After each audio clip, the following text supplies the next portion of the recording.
All right, it's time. Let's get into it. The second part of Napoleon in Egypt from Epic History. It's not Epic History TV anymore. There's been a bit of a rebrand. It's Epic History. They've changed all their thumbnails. I had the privilege when I was leading my group tour in Vicksburg a couple of weeks ago.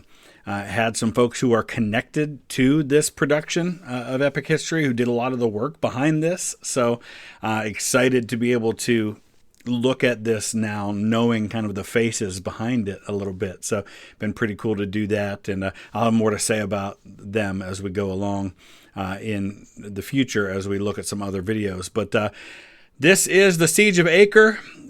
Sometimes it's pronounced Acre, I think, in certain languages, rather than Acre or Acre or anything like that. 1799. It's a continuation of the story that began with the Battle of the Pyramids episode. I'll put a link down in the description if you did not see that. It was a while back. Let's go ahead and dive into this one. February 1799. French General Napoleon Bonaparte has conquered Egypt. But his grip on the country is threatened by revolt. And the British have destroyed his fleet, cutting him off from reinforcements. So the whole point of going after Egypt in the first place was that they couldn't go after the British directly. They didn't have the naval firepower that they needed to be able to cross the channel and invade the British. And the British are kind of the last man standing among the people that they've been trying to fight in Europe. So they're trying to hit them where they can try to hurt them somewhere else, which is with trade. And now that has all backfired. Napoleon at this point is still just a prominent general who has won this brilliant campaign in Italy. And now he's sent to Egypt, and things have gone okay there, but now he's cut off. And Napoleon's going to do what Napoleon does, which is he doesn't sit back and wait for things to happen to him. He's always going to try to be proactive whenever possible. Now the Sultan has vowed to crush the foreign invader, and two large Ottoman armies are being assembled to reclaim Egypt.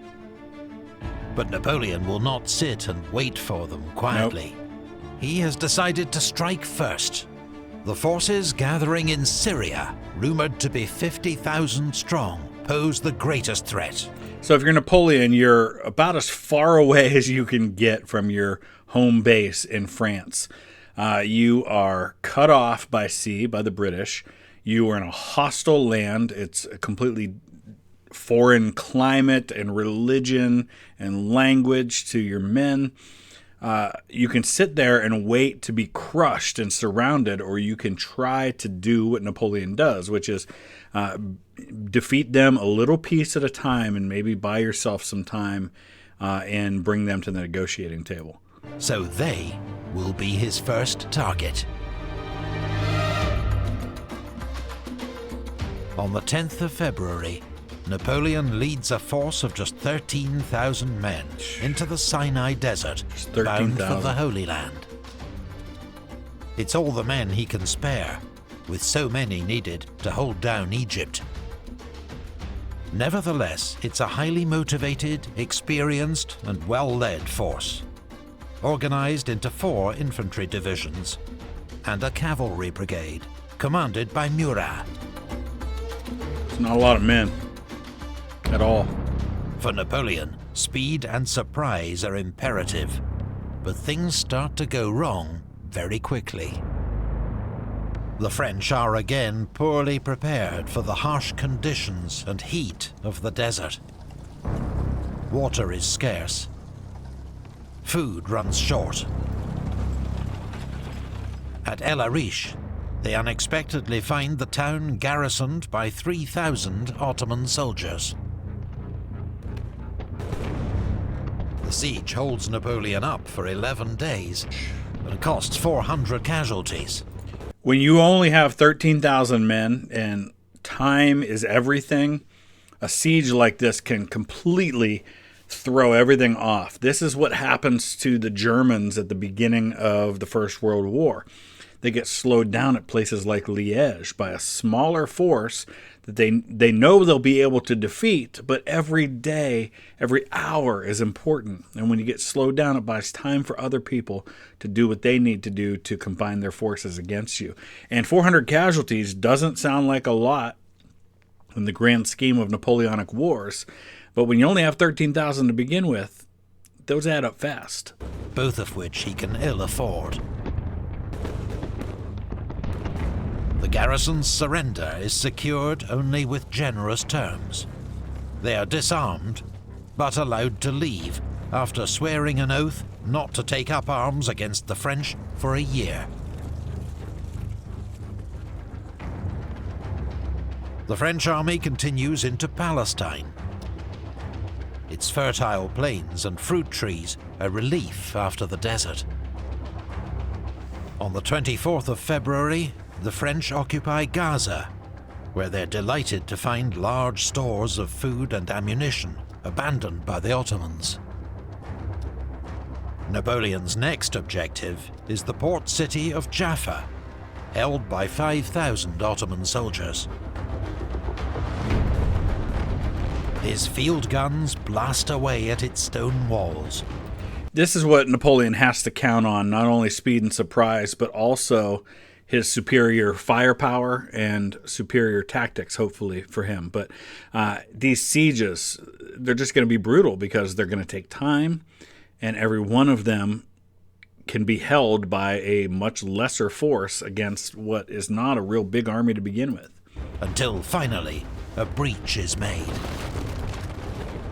But when Napoleon sends a messenger to invite surrender, to spare both sides the horrors of an assault, the Ottomans cut off his head and display it from the city walls. I guess that's a no. Enraged French soldiers storm the breach and overwhelm the defenders.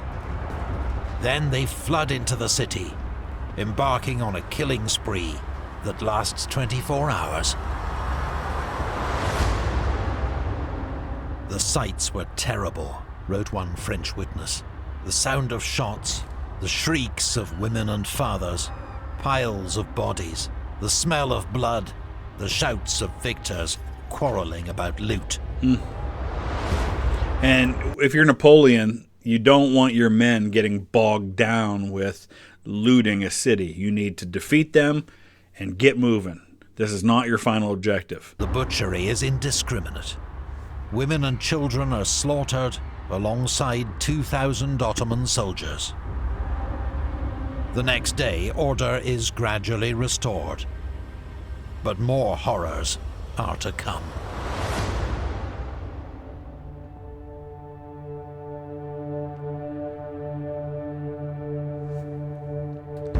This is one of the classic dilemmas that an invading force faces when they're moving deeper into enemy territory. What do you do with prisoners? I mean, this is something that the Allies deal with on D-Day. They're behind enemy lines, the paratroopers. They're capturing prisoners, but they really have no way to deal with them. And so in many cases, the option is you either have to let them go or you have to kill them. You can't hang on to them. That's what Grant faces at Vicksburg when he takes 30,000 prisoners. He's known as unconditional surrender Grant, but he's not going to waste the time to send 30,000 prisoners into northern camps that are already crowded. So he ends up paroling them and basically letting them go once they're exchanged. So what's Napoleon going to do here? I mean, he has no choice probably but to execute them, but word of that spreads to the next town you besiege. There's no way they're going to surrender. It's an impossible situation.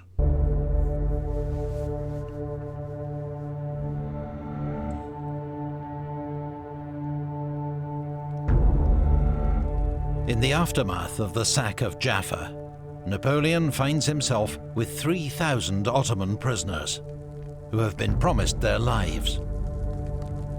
But with his troops and supplies already stretched thin, he is reluctant to spare any to guard or feed these unwanted captives. Besides, some are from the garrison of El Arish and have broken their oath not to take up arms against the French. and they beheaded his messenger. After conferring with his officers, Napoleon gives the order to execute the prisoners.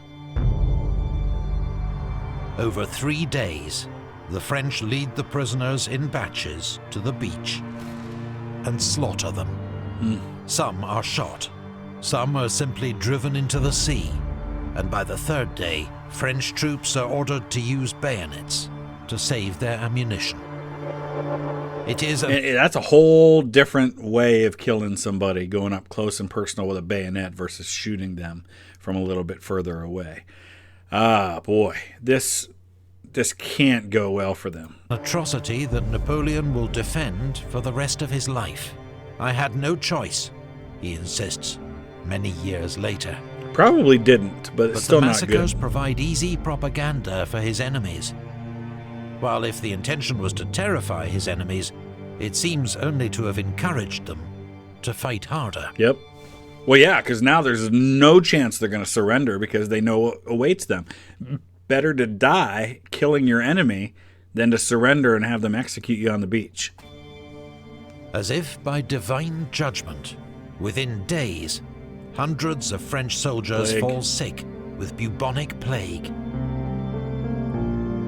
Napoleon shows considerable bravery, visiting the sick in hospital, an act later celebrated by his own propaganda machine. Yeah, and this is one of those moments that's going to get really played up for the propaganda, and it's just one more example of why his men love him.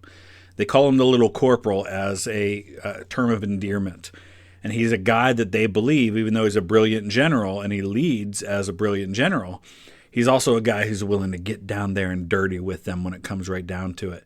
And a man like that, you'll follow into the gates of hell itself.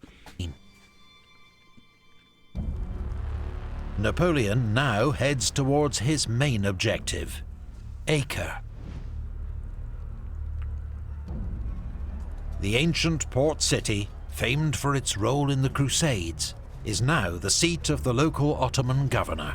So supposedly in Hebrew tradition, the name for this town comes from the fact that when the ocean was made, it stopped there, and it was basically no further than this. That's something to the effect that the name comes from. And yeah, this is a prominent city that you're going to hear about over and over again during these crusades, is Acre. And it's kind of proximity between Syria and Israel, or Palestine, just kind of means that it's going to be at the crossroads of a lot of these sieges and battles. He is Ahmed Pasha al-Jazar, known as the Butcher. For 25 years, he has ruled Syria with an iron fist and is notorious for his imaginative tortures and executions. He has ignored Napoleon's invitation to surrender. And what's more, unknown to Napoleon, 2 British ships of the line have arrived to support him. And that doesn't seem like much, but when you're attacking a series of cities that are on the coast, you bring up a couple of ships of the line with a couple hundred guns apiece, and pretty soon that is a formidable additional layer of firepower for a besieged city.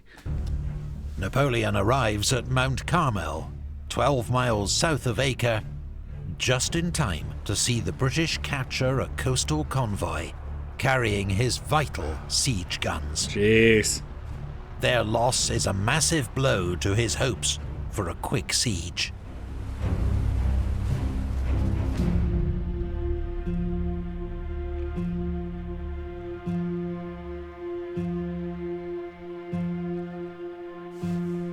You see there the reference to grenades, and we don't really think too much about grenades being a big thing at the time, but they absolutely were. And when they came into really important use was when you had an enemy up against your walls at the base. You know, in medieval times you had things like boiling oil you could dump down on people, but even something as simple as lighting the fuse on an exploding artillery shell and just rolling it down on the enemy can be a powerful anti-personnel weapon.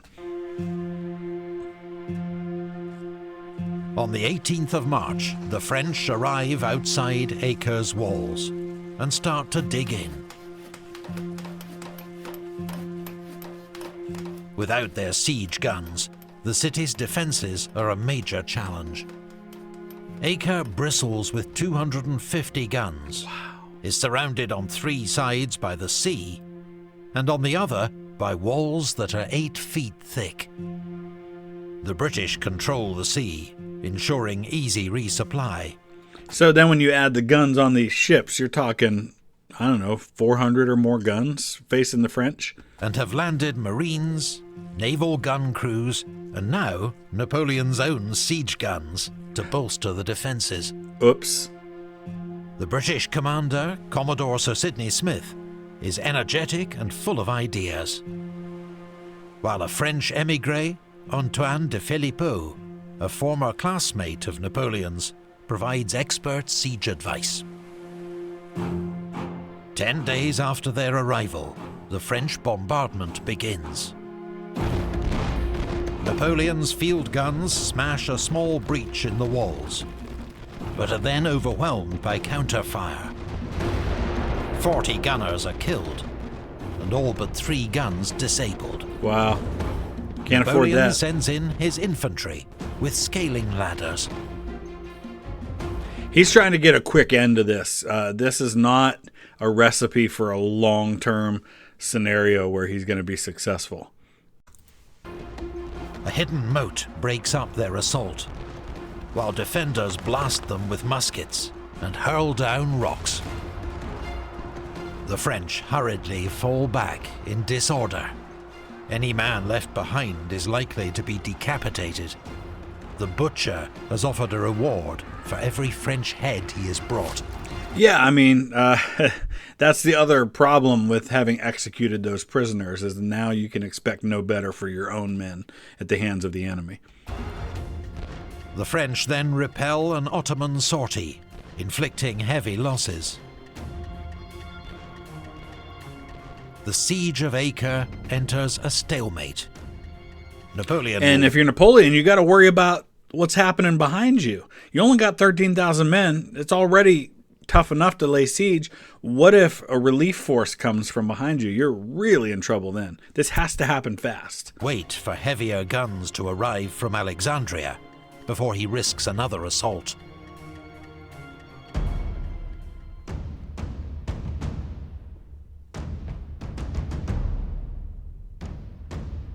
But then, alarming news arrives to disrupt this There it plan. is. The Ottoman army gathering to the north, 40,000 strong, is on the move.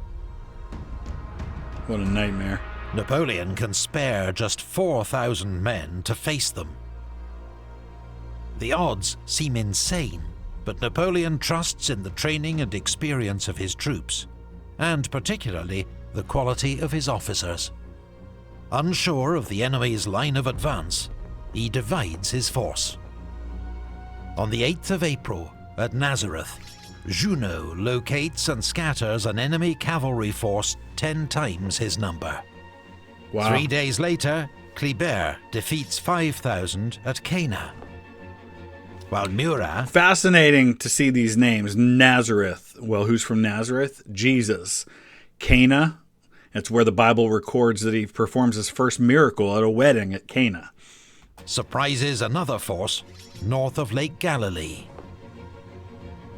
On the 15th, General Kleber receives word that the main enemy force has swung round to the south and is camped near Mount Hamure, 8 miles from Mount Tabor. Seeking glory, Kleber advances with just his own division, intending to surprise the enemy at dawn. So you would think, you've got 4,000 men when everybody's together, and this is only a fraction of that. I don't know how many Kleber has. Facing potentially 40,000, you would think you'd want to sit back defensively, use some artillery, and let the enemy come at you. This really surprises me that he would make this attack. This really just tells me that they think nothing of the Ottoman army at all.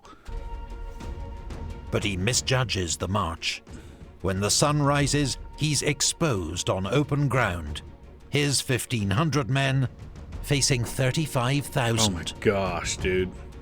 What were you thinking? Kleber's division forms square, and under a scorching sun holds the enemy at bay for 10 hours. But they are running low on ammunition and desperate for reinforcements. And you're outnumbered 20-1. Napoleon, meanwhile, is racing towards them with 2,500 men. He arrives just in time, attacking the Ottoman army from behind, taking them completely by surprise. Most of their forces are a peasant militia, and seized by panic, they flee in all directions. Amazing. Kleber joins the attack. The Ottoman army disintegrates. At a cost of fewer than 300 casualties, Napoleon has destroyed the enemy relief force. Wow. And secured control of Palestine. This is just a clinic in old tactics versus new, old army versus new. It just goes to show you the power of a professional, highly trained, well-equipped, modern force against a force that hasn't quite caught up yet. But The they're going to fall learn. of Acre must now surely follow.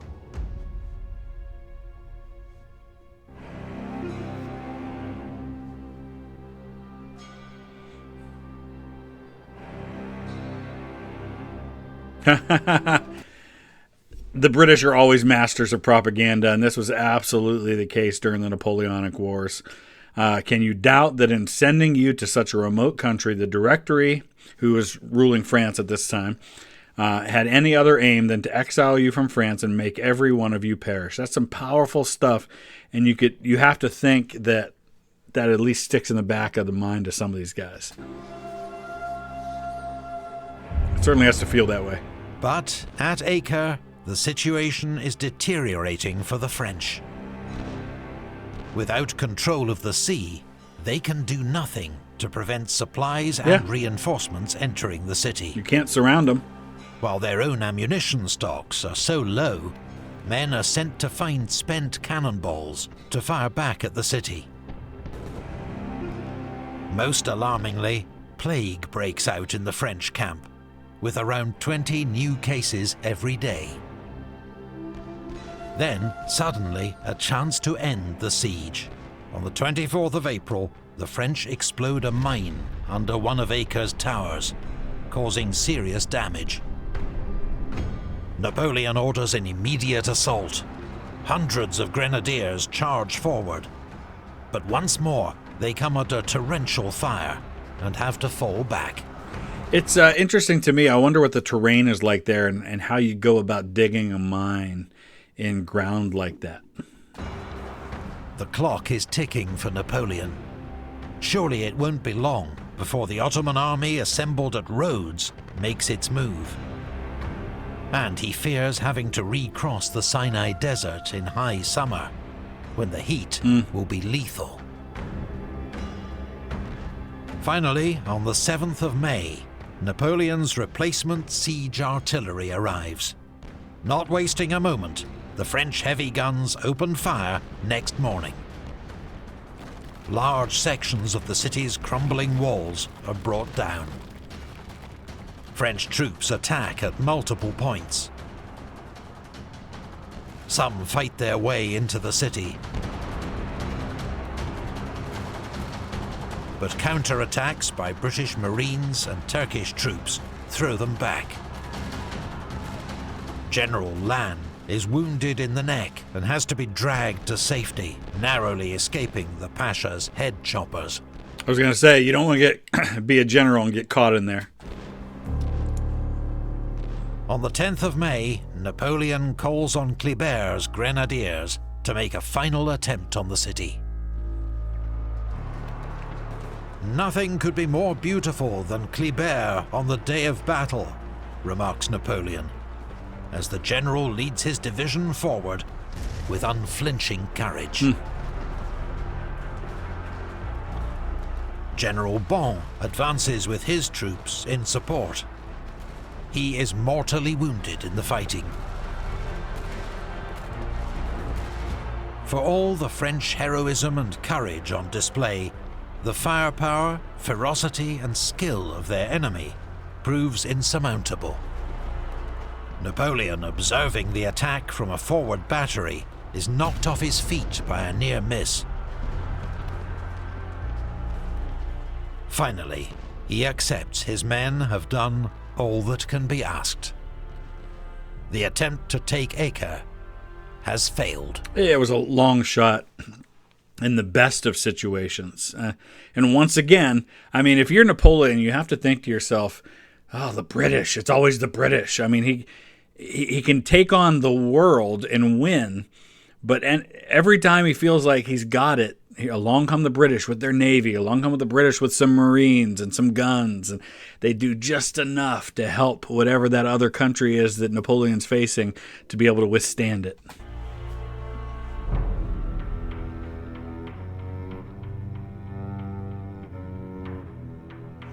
And I've mentioned this before, but Napoleon was such a prolific letter writer, and it's such a valuable wealth of information and a view into his mindset to be able to read these tens of thousands of letters that still exist, that he wrote to his brothers and to his wife and to the leaders back in France.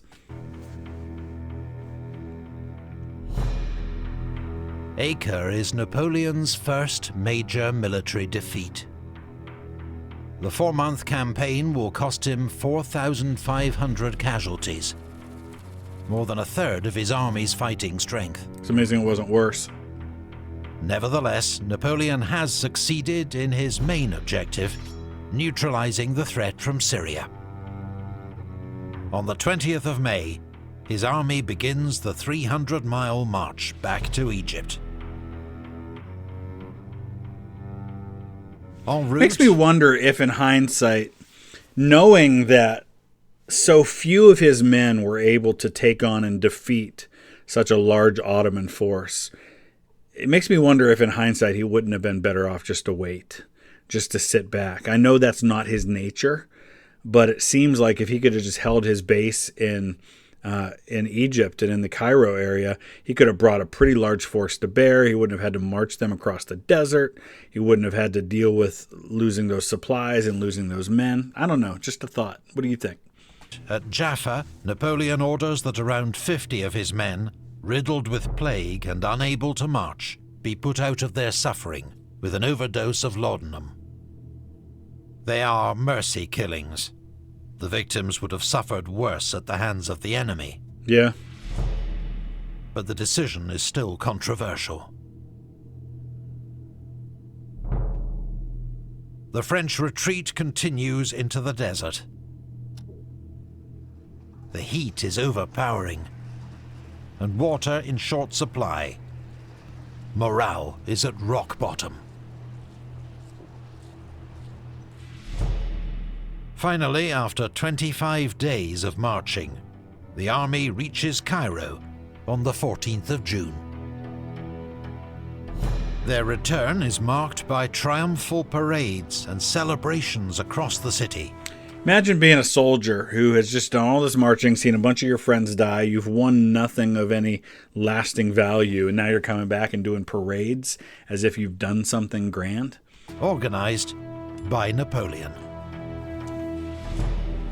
He is determined that his campaign be seen as a stunning success in Cairo and in France.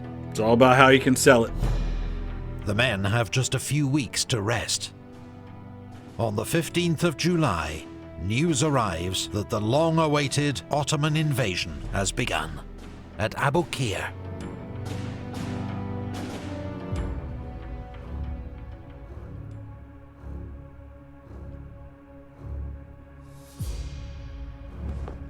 There is no time to lose. Napoleon must hit the enemy immediately before he can break out into the Nile Delta. So the ever-present question when an enemy makes a landing like this. Same question that Germany is going to grapple with when facing a potential Normandy invasion. Is it better to hold them at the beach and not let them get inland, or do you let them get inland a little bit and then crush them once they've gotten kind of a toehold? Napoleon's going to try and hit them as quickly as he can before they can establish a base and get to the river and food and water and all of that. With most of the Cairo garrison, Murat's cavalry, and Kleber's division, 10,000 men in all, he races towards Aboukir. The experienced Ottoman commander, Said Mustafa Pasha, has 9,000 men entrenched in 2 defensive lines guarding the fortress of Aboukir. Well, you got to think that these are great numbers for Napoleon. He's got even odds. He was facing 10 or 20 to 1 and beating the Ottomans before. So on the surface, it seems like it should be an easy win. His plan is to force the French to attack his strong defenses. Napoleon is thrilled to learn this. The enemy has nowhere to run. At dawn on the 25th of July, he orders an all-out attack. The first Ottoman defensive line had not been completed and is overrun in minutes. French cavalry sweep around to cut off the Ottoman right flank. This is pretty much, tactics haven't changed all that much in time. This is pretty much the Roman strategy, right? You hit them in the front and you outflank them with your cavalry. It's the strategy used in modern warfare: lay down a base of fire and then get around them. It's always about pin them in the front, get around the rear. That's kind of the military in a nutshell for thousands of years. Hemmed in against the sea, the defenders panic and flee into the water, hoping to reach the ships offshore. Thousands drown. With D'Estaing's division advancing on the left, Lannes in the centre, and Murat's cavalry on the right, the French now advance against the second Ottoman line. Anchored by several redoubts, it resists the first assault. And you've got ships on either side pouring artillery fire into your flanks. But when the French fall back, over-eager Turkish soldiers leave their entrenchments to pursue them. The other most common thing that happens in warfare that we talk about all the time, from the Battle of Hastings to so many other places, to Bosworth Field, is holding your line, and if you can just keep your men where they are and you're doing well, you're in great shape. But if they advance prematurely and get sucked out of their lines, disaster ensues. Murat seizes the moment and charges forward with his cavalry. The second line is overrun. Murat pushes on to the Ottoman camp, and despite a gunshot wound to the face, captures Mustafa Pasha at the point of his sword. By 1 p.m, the Turkish army has ceased to exist.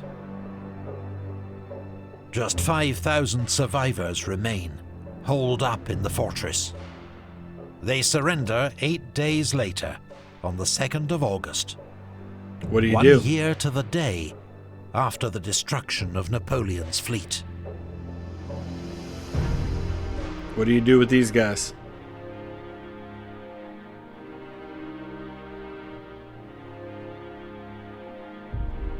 Now you've got something to sell to your army as propaganda, right? The name of Aboukir was fatal to all Frenchmen. The 25th July has rendered it glorious. The Battle of Aboukir is a great victory for Napoleon, and does much to repair his reputation after defeat at Acre. Yeah. But news now reaches him of developments in Europe. And for France, the news is not good.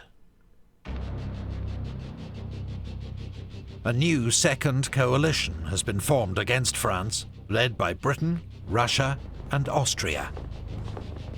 Their armies have won a series of battles against the French, reversing almost all Napoleon's gains in Italy, and now threaten the Republic with invasion. If you're Napoleon, you are all the way over there. Suddenly, Egypt, if it didn't already seem that way, is like the sideshow. And you're like, the main event is going on in Europe, and I'm missing it. I'm not a part of it. They've gone and taken back everything that I fought so hard to win in my Italian campaign. And now's my chance to take on the big boys, the Austrians, the British, the Russians, these empires that I can defeat and really make a name for myself with a real army, a real French army in Europe. It is no time for France's best general to be far from home, unable to influence events. La Patrie is in danger. Napoleon's next move is not in doubt. On the evening of the 23rd of August, Napoleon quietly boards a frigate near Alexandria, with a small entourage, including Berthier, Marmont, Lannes, and Murat, and sails for France. To his army, he leaves only a short proclamation. The news from Europe had determined me to proceed to France. I leave the command of the army to General Kleber. The army shall hear from me forthwith. At present, I can say no more. It costs me much pain to quit troops to whom I am so strongly attached. But, I mean, he's appealing to their sense of honor, their sense of patriotism. The country needs me. I have to go back and save France again. General Kleber is not amused by his sudden promotion. No, I bet not. He's deserted us with his breeches full of merde, he declares. Crap. When we get back to Europe, we'll rub his face in it. But Kleber will never return to Europe. Nope. The following summer, he is stabbed to death in Cairo by a young Muslim radical. The remnants of the French army in Egypt surrender to the British in 1801, following defeat at the Battle of Alexandria. They are later repatriated by the British Navy under the terms of a peace treaty.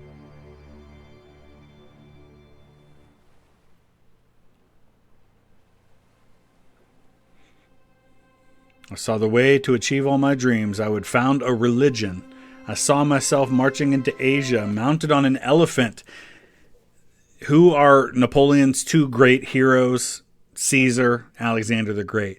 He's imagining himself as Alexander the Great right now, marching into Asia. A turban on my head, and in the hand a new Quran that I would have composed to suit my needs. Napoleon's always thinking about how he can use the religion of the people to control those people. It's hard to figure out exactly what his beliefs were. He's probably a deist of some kind. He's certainly not an atheist. But because he was so willing to embrace whatever religion was of the people that he was involved with at that time, it's hard to say what he actually believed.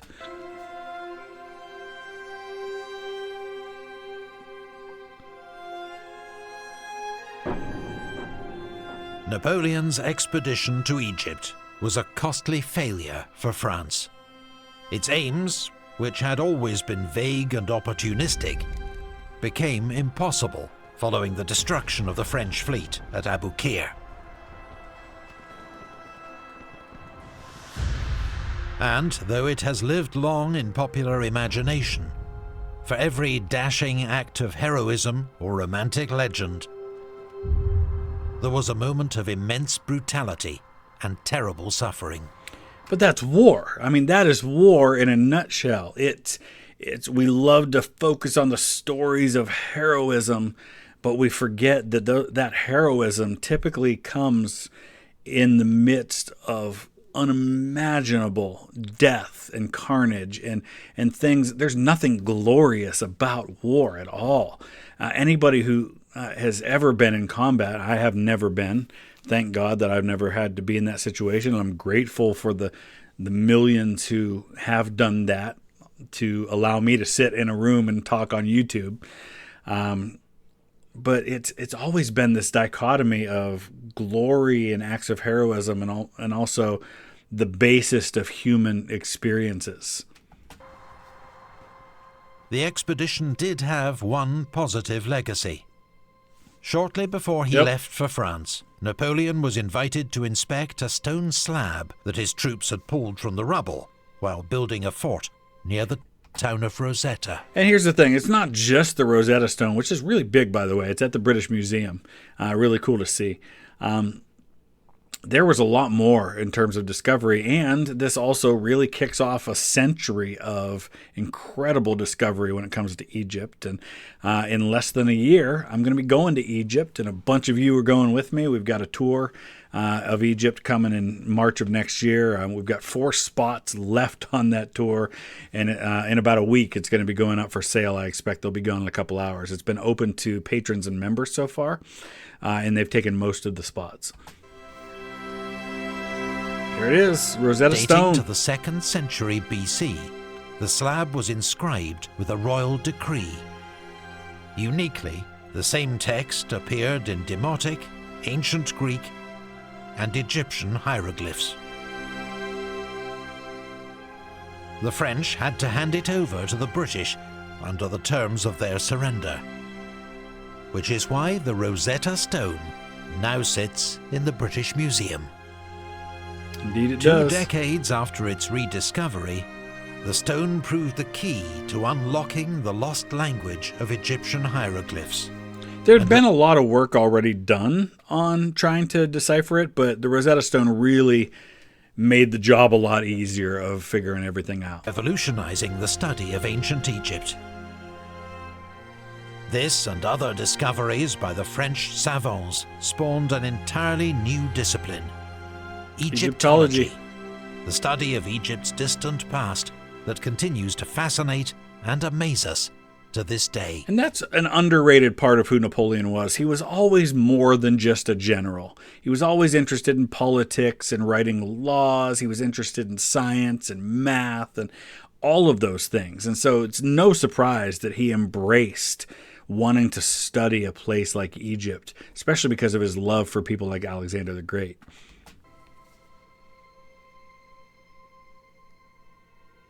Napoleon's voyage across the Mediterranean takes 41 days and involves some close shaves with the Royal Navy. Yep. But his destiny was not to be thwarted a second time. Imagine how different history goes if the Royal Navy bags Napoleon on his way back before he can be a part of a coup, before he can become emperor, before all of the wars that are going to come for the next 15 years. En route, he makes his last visit to Corsica and the town of his birth, before setting off for France to take the next step in his astonishing rise to power. Yep. He's about to take charge of the whole country. All right, that was good stuff. Always love learning about Napoleon. I'm going to throw up some videos here at the end, some links to some other videos about the topic of Napoleonic Wars, or you can just do a search. If you just search for Vlogging Through History and type in Napoleon, you'll get a search of all of those. You'll be able to find them pretty easily that way. Or just search on the channel here. So it's always easy to find that stuff. And if you're ever in doubt, ask me a question. I'll let you know if I've done a video on a topic or not. There's over 1,000 videos on the channel, so I know it's easy to not always be able to find stuff the way you'd like to. But let me know your thoughts. Use the comment section below. And if you have any requests for a particular video you'd like to see me do, let me know, and I'll try to do that when I can. Thanks for watching.